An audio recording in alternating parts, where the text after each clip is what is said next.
Hi everyone, my name is Naomi and I am originally from the Netherlands. I moved to China in 2018 to study and do my master's in Suzhou, and yeah, I graduated last year. Yay! Yay! Yay! I got a few job offers at that time in several cities, and because of several reasons I decided to move to Chengdu. And yeah, oh my god, I just hit my first year, crazy intense, and I thought it would be fun to make a video about, you know, like giving some tips and recommendations on how to find a job in China, more focusing on non-teaching jobs, because I do know that there are already like a few videos out there when it comes to you know, like looking for English teaching jobs, but I will specifically focus on the non-teaching jobs, and also giving some information about the requirements needed to get the work permit, like the work permit, like Z visa. Alright, so now how to find a job in China. Well, obviously you can use LinkedIn, the most popular one, but I can definitely understand if you just graduated or you're like an entry-level you know, worker, then LinkedIn is pretty intense because it's quite competitive, and also like the requirements they are asking sometimes, you know, like 3 years, 5 years, 8 years, like blah blah blah blah. So you can also check Hired China out. I actually don't know if they have an app, but the website is very clear and simple, and I really like the layout or the design of the website. And a lot of jobs that are on LinkedIn are not mentioned on Hired China, and the jobs that are on Hired China are actually not on LinkedIn. There's also like another recruitment platform. It is set up by a foreigner. Open WeChat, and then in the search bar you type We Hustle.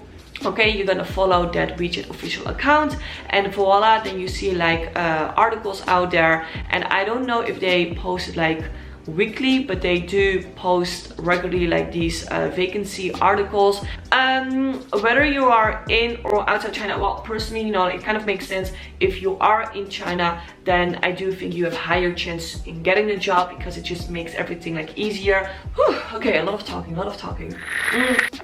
So that's for the Western recruitment platforms. Recruitment platforms, my gosh, I can't speak anymore. Now let's talk about the Chinese ones. So you have Zhaopin, you have 51 Job, and Liping. I would personally not really recommend the first two ones, because a lot of jobs are for, I don't know how to say it in a very polite way, but like practical jobs, like jobs where you don't really need a degree for it. But Liping is similar as LinkedIn, I would say, and like at least like the minimum salary is like 15k, I don't know, 10k or whatever. Oh my gosh, or whatever. So then you might think, oh my god, but I need to speak and read Chinese if I want to upload my resume on these Chinese recruitment platforms. No, it's not needed at all.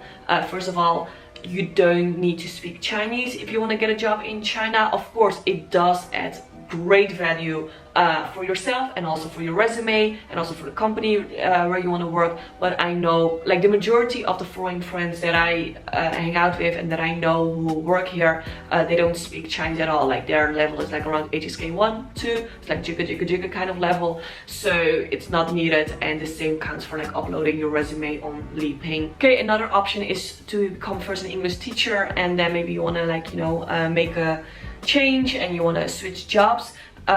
Would I recommend it? Not really, because I just heard that it's pretty difficult to change your visa from a teaching visa to a non-teaching visa. And also I do know a lot of teachers, they want to make a change in their career, or they want to switch jobs, but it's just more difficult in getting a job because of the stigma that is around like English teacher here in China.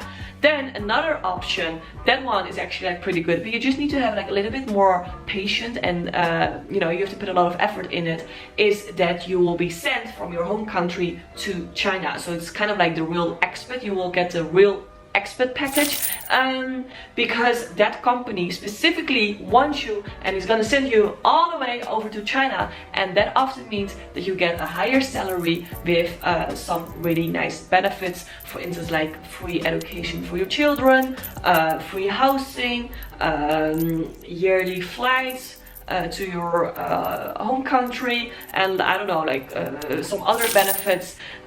It's getting less common. It's not only like getting less common in China, but like all over the world, because first of all, it's very expensive for the company. We all know like these rich expat families, and then all those children are studying at those international schools and this and that. But we as millennials, you know, we settle with less. We don't need like a whole villa. We don't have children. So right now what I've heard is that companies, you know, they just prefer like a millennial with, you know, like not with a whole family and whatever. Okay, now for the requirements.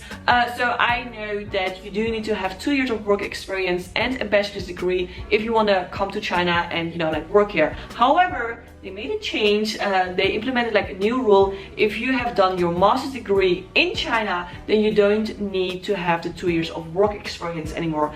And about work experience, I mean solid work experience, okay? Internship doesn't count, volunteer work doesn't count, study association doesn't count. You really need to work for a company for 2 years or longer. But yeah, so if you've done your master's degree, then it's not necessary anymore in cities like Beijing, Shanghai, Shenzhen and Guangzhou, if I'm correct, like those 4 cities, because there's, you know, like more international, so I think like the regulations are less stricter. But like for instance in cities as in Suzhou or in Chengdu, even if you have done your master's degree, it's still necessary to have the 2 years of work experience. And that was it for today's video. A lot of talking. Whew, you know, I'm still drinking my coffee, but you know, I need a glass of wine after this, and then I will see you next time, maybe for another China 101 guide video, and maybe not, okay? Bye bye.